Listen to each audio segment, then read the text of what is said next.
You are the violence pulling me down. This is Walton Primo H10. এটি ওয়ালটনের একটি lower বাজেটের smartphone. এই স্মার্টফোনটিকে গত এক মাস যাবৎ আমি আমার প্রাইমারি ডিভাইস হিসেবেই ব্যবহার করছি। 12,999 টাকার এই স্মার্টফোনটি আমাদের কী অফার করছে আর এটি ব্যবহার করতে গিয়ে কী ভালো দিক পেয়েছি বা কী মন্দ দিক পেয়েছি সেটাই তুলে ধরবো আজকের এই ভিডিওতে। বরাবরের মতোই আপনাদের সাথে আছি আমি হিমেল। মূল ভিডিও শুরু করার পূর্বে অবশ্যই আমাদের চ্যানেলটিকে সাবস্ক্রাইব অথবা পেজটিকে ফলো করার রিকোয়েস্ট থাকবে।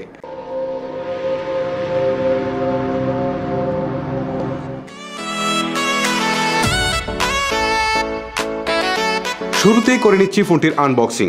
বক্সটিকে ওপেন করলে ডিভাইসটি ছাড়াও আমরা পেয়ে যাচ্ছি একটি 10 ওয়াটের charger, USB type C cable, SIM ejector, glass protector, warranty card, headphone এবং ট্রান্সপারেন্ট ব্যাক কভার। এবারে ব্যাক কভারটা একটু ডিফারেন্স টাইপের, স্পেশালি রাউন্ড এরিয়াগুলোতে কিছুটা হার্ড করা হয়েছে। আর এই ব্যাক কভারটি খুব একটা হার্ডও নয় আবার খুব একটা সফটও নয়। আমার কাছে মনে হয়েছে ওয়ালটনের যে গতানুগতিক ব্যাক কভার তার থেকে কিছুটা ডিফারেন্স এটি। এই বাজেটের অন্যান্য স্মার্টফোনের মতোই ওয়ালটন প্রিমো H10 একটি প্লাস্টিক বিল্ডের তৈরি ফোন। প্লাস্টিক হলেও হাতে নিয়ে মোটেও চিপ ফিল হয় না। এর ডিজাইন 2021-এর একটি কমন ডিজাইন বলা যায়। আই হোপ ডিজাইনটি সবার কাছেই ভালো লাগবে। ম্যাজিক ব্ল্যাক এবং লেজার গ্রিন নামে দুটি কালার পাওয়া যাবে ফোনটি। তার মধ্যে ম্যাজিক ব্ল্যাক কালারটি জেন্টসদের পছন্দের শীর্ষে থাকলেও আই হোপ লেডিসদের পছন্দের শীর্ষে থাকবে লেজার গ্রিন কালারটি। 190 গ্রাম ওয়েটের সাথে 9.1 মিলিমিটার থিকনেসের এই ফোনটি আমার কাছে পার্সোনালি কিছুটা মোটা এবং কিছুটা ভারী লেগেছে। আই হোপ 5000 মিলিঅ্যাম্পের ব্যাটারিতে আরেকটু স্লিম এবং আরেকটু লাইট করা যেত। ফোনটির ফ্রন্ট পার্টে থাকছে ওয়াটার ড্রপ নচযুক্ত একটি ডিসপ্লে, যার সিন এবং সাইড বেজেল অ্যাজ ইউজুয়াল থাকলেও আমার মনে হয় 2020-র এই সময়ে এসে অবশ্যই এই বাজেটের মধ্যে পাঞ্চ হোল প্রোভাইড করা গেলে একটা বেটার ফিল পাওয়া যেত। ফোনটির ফ্রন্ট পার্টে একদমই ব্ল্যাঙ্ক রাখা হয়েছে আর নিচের দিকে থাকছে 3.5 mm headphone jack, primary microphone, USB type C port এবং স্পিকার গ্রিল। আর স্পিকারের কোয়ালিটি আমি বলবো অ্যাভারেজ ছিল, তবে ভলিউম 80%-এর বেশি নিয়ে গেলে কিছুটা ডিস্টরশন পাওয়া যাচ্ছিল। তবে এটা নিয়ে আমি খুব একটা কমপ্লেন করবো না, কারণ এটাই বাজেটের জন্য স্বাভাবিকই ছিল বলবো। ডান পাশে থাকছে power button and volume rocker. Power বাটনের চমৎকার একটা স্ট্রাকচার থাকছে, যার ফলে এতে স্পর্শ করলে বেশ ভালো একটা ফিল পাওয়া যায়। বাম পাশে থাকা সিম কার্ড স্লট দিয়ে আপনি দুটি সিম কার্ডের পাশাপাশি একটি মাইক্রো এসডি কার্ড ব্যবহার করতে পারবেন। কথা বলতে বলতে ভুলে গিয়েছিলাম এর ফিজিক্যাল ফিঙ্গারপ্রিন্ট স্ক্যানারের কথা। এটি রিয়ার পার্টে বসানো হয়েছে, এর পজিশনও ঠিকঠাক ছিল।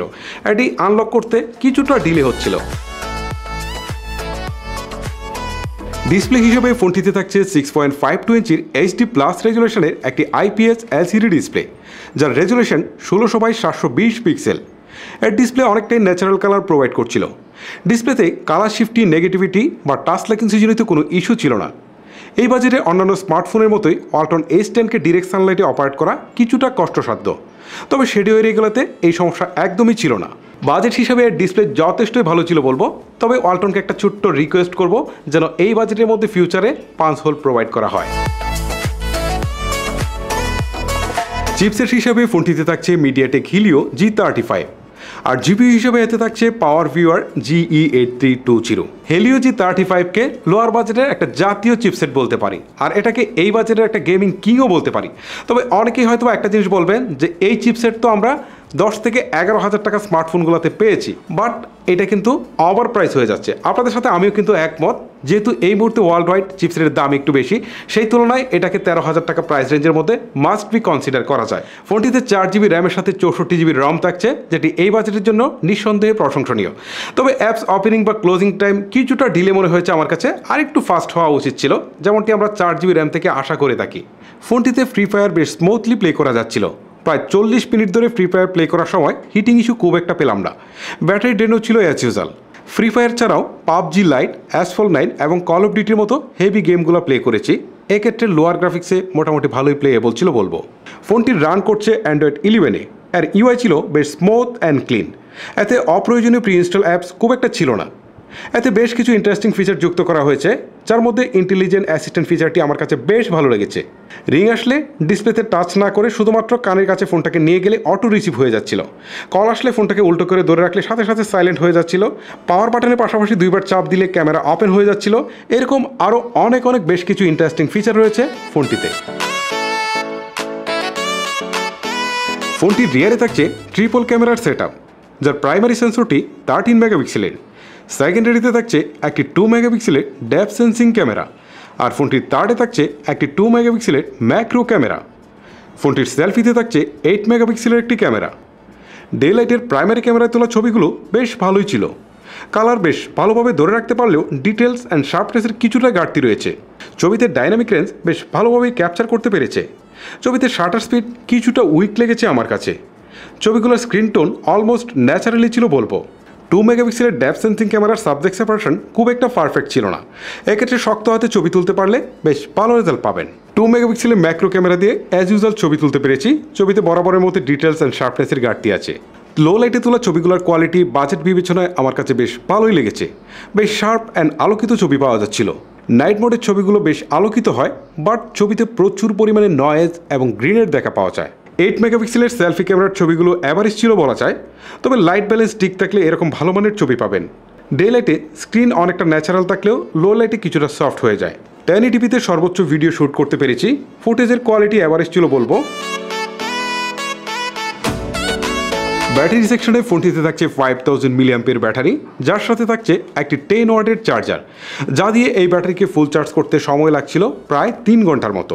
HD+ রেজলিউশনের ডিসপ্লে হওয়ার কারণে ফোনটির ব্যাটারি ব্যাকআপ আমি যথেষ্টই ভালো পেয়েছি।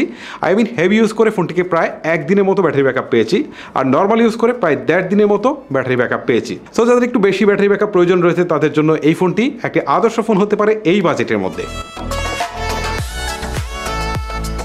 আদার্স ফিচারের মধ্যে ফোনটিতে call quality, network connectivity, internet download upload speed সহ এভরিথিং টেস্ট করেছি। এতে কোথাও কোন প্রকার প্রবলেম আমি খুঁজে পাইনি। সো গাইজ, আমরা কিন্তু দেখতে দেখতে একদম ভিডিও শেষ প্রান্তে চলে এসেছি। এবারে যদি ফাইনালি এই ফোনটি সম্পর্কে আমার মতামত জানাই, তাহলে আমি শুরুতেই বলবো এই ফোনটির প্রাইস যদি 1000 টাকা কম হতো তাহলে একটা বেস্ট ডিল হতে পারতো। আর কিছু কিছু বিষয়ে ফোনটি একটু ইমপ্রুভমেন্ট করলে মনে হয় ভালো হতো। তার মধ্যে হচ্ছে ফোনটির ওয়াইড এবং থিকনেস আর একটু যদি ইমপ্রুভমেন্ট করা যেত, আর যদি এইখানে ওয়াটার ড্রপনেসের পরিবর্তে যদি একটা পাঞ্চ হোল প্রোভাইড করা যেত তাহলে কিন্তু চমৎকার একটা ফোন হতে পারতো।